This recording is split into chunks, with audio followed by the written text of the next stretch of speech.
Tired of that stubborn app that just won't disappear from your iPhone? Let's get that fixed right now. First, let's check your restrictions. Head to Settings, then tap Screen Time. If screen time is enabled, tap Content and Privacy Restrictions. Now, tap iTunes and App Store Purchases, and make sure deleting apps is set to Allow. If it's not, tap Allow. Next, let's make sure you actually can delete apps.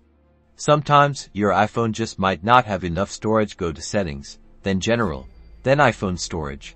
If your storage is nearly full, consider deleting some photos or videos to free up space before trying to delete the app again. Still no luck? Time for a force quit. Swipe up from the bottom of your screen or double press the home button on older iPhones to bring up the app switcher, then swipe up on the app you're trying to delete to close it completely. And finally, the golden rule of tech troubleshooting: give your iPhone a restart. Press and hold either volume button and the power button until the power off slider appears. Drag the slider. Wait 30 seconds for your device to turn off. Then press and hold the power button again until you see the Apple logo. Now, try deleting that app one more time. With these steps, you should be good to go. If you are still having problems after this, you might want to visit an Apple support store and have them take a look.